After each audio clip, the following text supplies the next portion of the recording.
Today we have Janae, and she is going to talk to us today about setting up for generational financial wealth.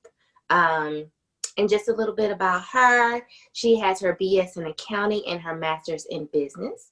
She uses a numerical and faith-filled approach to help others realize how money can and should work as a powerful tool to living a prosperous life God has ordained for us all, free of financial worry. I'm going to say that last part one more time. Free of financial worry. So I am, as Jatia said, Janae, and I am here to talk to you about building generational wealth. So as Jatia said, I'm Janae Doe, and I'm going to talk about building wealth. And so in Proverbs 13:22, it's a famous scripture, and it says, "Good people leave an inheritance to their children's children or their grandchildren." And so I relate so much to this scripture because a lot of times when we get in life and we start doing things and we're working for something, we're only working for now. And so this scripture has helped me and helped a lot of other people to really make sure that the work we're doing now is kind of going to benefit more than just the next 2 weeks or the next even our lives, and really setting our children up for for generational wealth so that they can live a better, more abundant life than was given to us. And so we always want to pass down and let our children build off of what we've already started. And so I want to talk briefly about what wealth actually is. So wealth is an abundance of valuable possessions, things, or characteristics. A lot of people, when they hear wealth, they think immediately like kind of money, and it's all about money. But that's not true at all. Money is one aspect of wealth, and that's kind of why, Faithful Finance is the business that I own. We talk about how money fuels the other aspects of our lives. However, wealth is so much more than that. When we talk about wealth and we talk about the possessions or the things or the characteristics that we have, I refer to a lot of the valuable possessions that I have as in time. Like time is something that we can't get back. Time is something so valuable to me. I know I love hanging out with my family, my kids, and I'll take a day off to spend with my child before any work or any other thing that I could think of to maybe gain, financial abundance. It's just not worth it. And so when we talk about wealth and we talk about the abundance of valuable possessions, I want us to realize that you already have a lot of valuable things right now. You have time in you. God's given us all 24 hours. Health, how you get up and wake up in every morning, and just being able to get up and to wake up every morning is very valuable because some people didn't even get that. And so changing the I guess kind of the beliefs that you got to have money to be wealthy, and it's not always true. And the reason I know that is because I myself used to only think about wealth or building wealth as far as building assets and building land and property. However,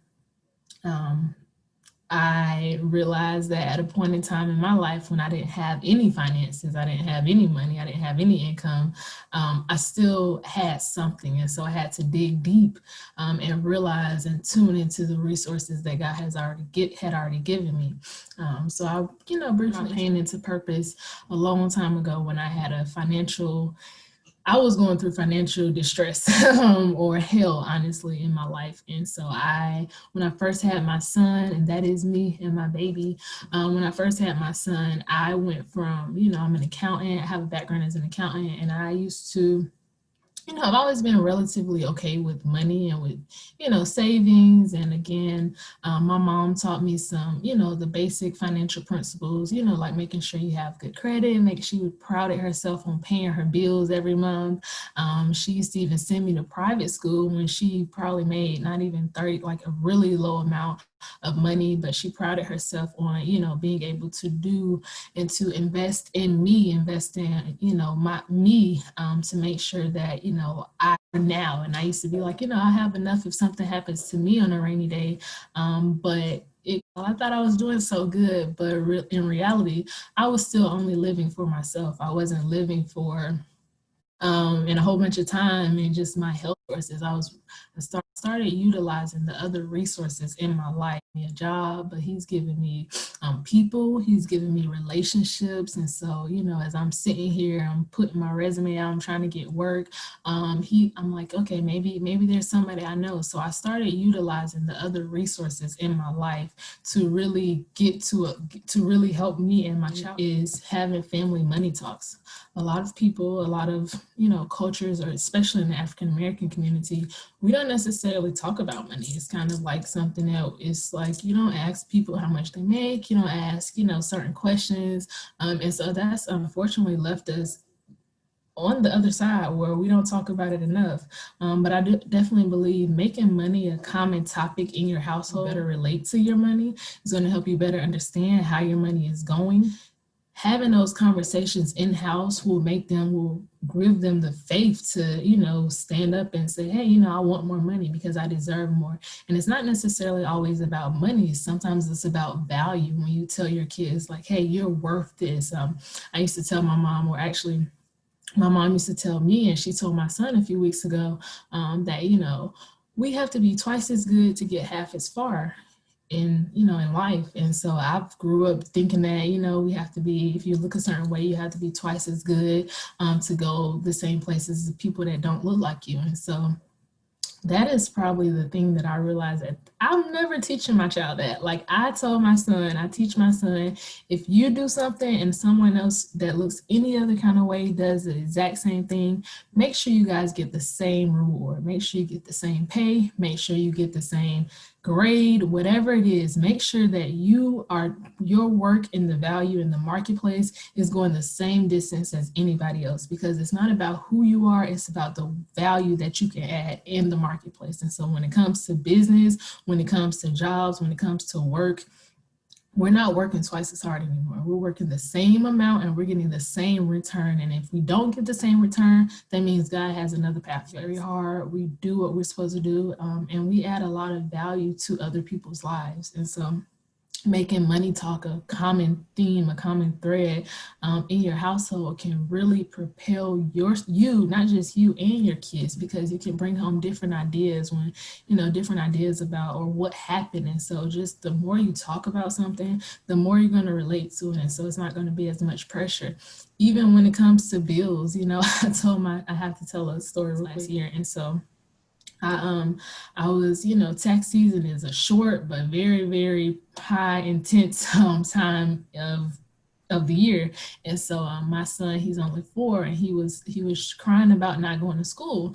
And so I'm like, well, if you don't go to school, what are you going to do? And so he's like, I'm going to start up my own business. And I'm like, how can I even argue with that? But I'm like, well, that sounds really good. But in order to start your own business, you have to learn how to read first, and so you have to learn the basics first. But even to see that, and so, I'm thinking like, oh my gosh, I'm not spending enough time with my son. I'm trying to do this, I'm trying to build. But he's even seeing the passion that you have into doing what you want and being able to say, you know what, Mom, I see what you're doing and I want to do that too. And so that being a topic, an introduction of where we can say, hey, you know what, you want to start a business? Let me show you how to do that. It's really hard to learn from people that hasn't actually done what you're trying to do. So a lot of times we're we're telling our kids, or we're trying to talk to our kids about money, but we don't even really know what we're doing, or we're living in financial crisis because we haven't got our own personal finances together. And so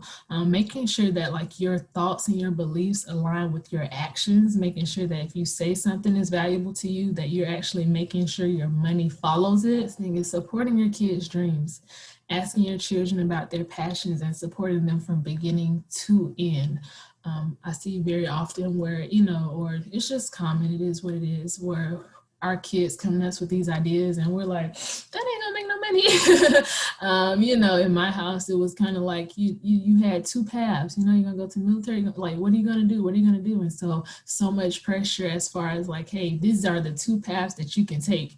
and you're looking like, I don't want to do neither one of them. So what's going to happen now? And so really supporting your kids in their dreams and supporting them in their passions, and honestly researching that stuff with them, because once you get through the family talks, once you're talking about it, they're going to know, okay, this is not going to make no money. So they're not going to even come to you with plans of like without support, but they should be open to come to you with saying, hey, this is what I want to do. Can we come up with a plan together to see how we can make that happen, to research it from beginning to end?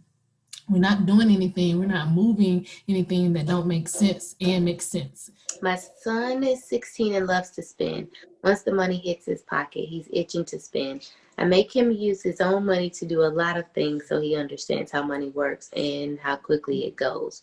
I want him to understand savings and speak to him often about it, but he feels like he will get it when he starts earning his own. How do I reinforce the idea of saving? So showing him like, hey, this is, kind of picking out the things that he wants that'll have long-term value added to his life. So having an actual savings goal and making sure that